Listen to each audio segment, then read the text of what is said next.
Welcome to Spelling Bee Ninja, where we explore the intricacies of the English language. Today, we're diving into the world of prepositions, a fundamental component of English grammar. Whether you're a beginner or you've been practicing for a while, understanding prepositions will help you communicate more effectively. So, get comfortable and let's embark on this linguistic journey together. For many who are learning English, the concept of prepositions can seem familiar if your native language has a similar structure.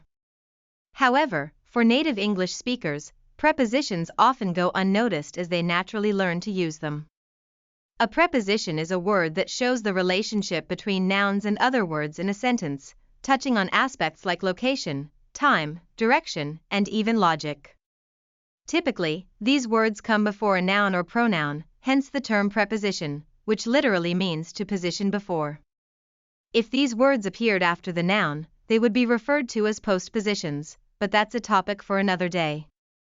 Now, let's break down the types of prepositions to better understand their roles in sentences. Prepositions can typically be categorized into different areas based on what they indicate. When we talk about location, we often use words like in, at, on, to, and from. For instance, if I say, the cat is in the house, it tells you where the cat is located.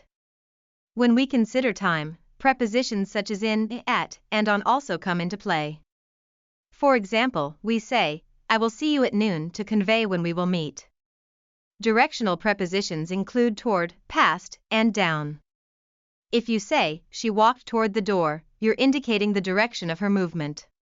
Space-related prepositions like under, in front of, or behind also help describe where things are located relative to each other. Finally, we have prepositions that express connections or logical arguments.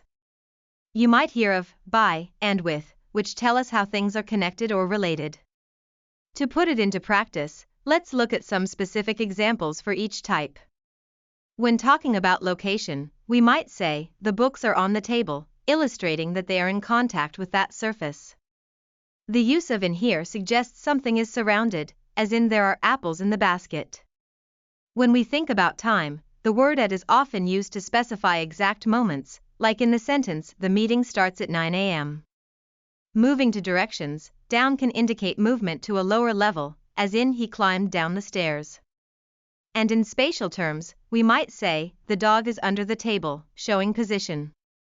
Connections can be drawn with the preposition with, as in I played soccer with my friends, showing a relationship between the subjects.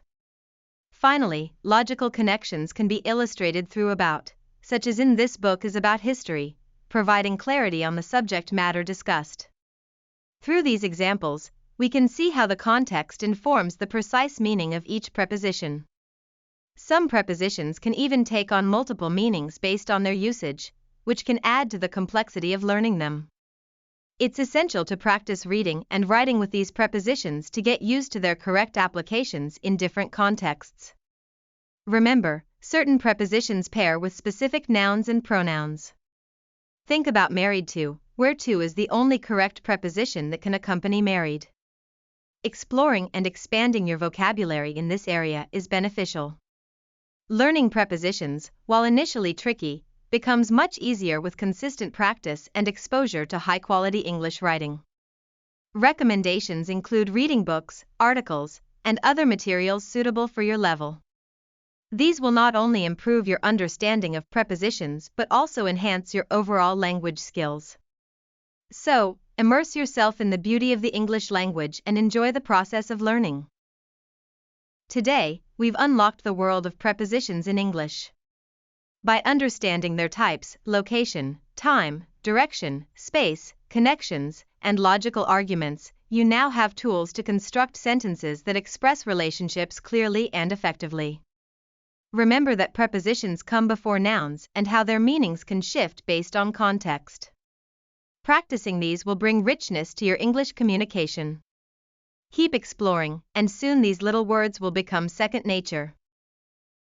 Thank you for joining us on this episode of Spelling Bee Ninja.